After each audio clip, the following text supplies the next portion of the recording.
A Xunta levou ao Consello Consultivo de Política Agraria e Pesqueira varias das principais preocupacións do sector do mar.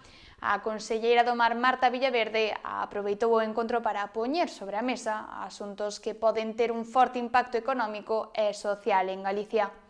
Un dos puntos centrais foi a proposta do Ministerio para a Transición Ecolóxica e o reto demográfico para declarar a anguía especie en perigo de extinción, o que implicaría prohibir a súa pesca e comercialización. Dende Galicia advirten de que esta medida afectaría directamente a varias confrarías que dependen case en exclusiva deste recurso. Son iniciativas promovidas polo Miteco, polo Ministerio de Transición Ecolóxica, sobre todo a prohibición, esa categorización da anguila, un recurso moi importante para moitas cofradías da nosa costa, como especie categorizada como en perigo de extinción, o que prohibiría o seu comercio, polo tanto, impactaría dunha forma moi significativa en moitas cofradías que dependen dese recurso. Outro dos asuntos abordados foi a intención do Ministerio de modificar o regulamento de costas.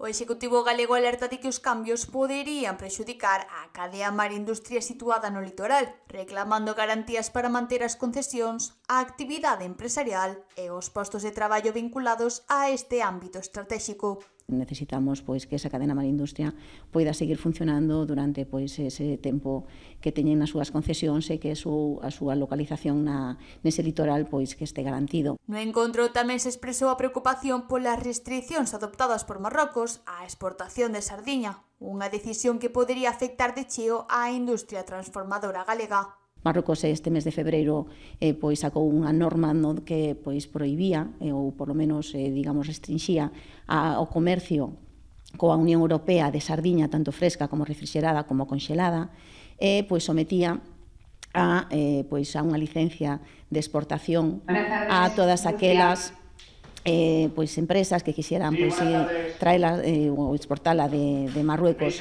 Eso impactaría tamén na nosa industria conserveira. Descoñecemos a letra pequena desas licencias de exportación. Ademais, a conselleira trasladou a necesidade de activar medidas de apoio para o sector marítimo pesqueiro e marisqueiro ante o impacto das recentes borrascas. As intensas choivas e temporais das últimas semanas provocaron perdas e dificultades no sector que reclama axudas específicas. Solicitaremoslle tamén lle pediremos información de que mecanismos vai activar para poder axudar a facer chegar os medios precisos para os nosos pescadores, para os nosos acuicultores, para os nosos mariscadores, que tamén se están vendo perxudicados por este tren de borrascas e que están deixando na nosa costa un impacto moi significativo e que vai condicionar esa funcionalidade, esa operatividade do noso sector marítimo pesqueiro.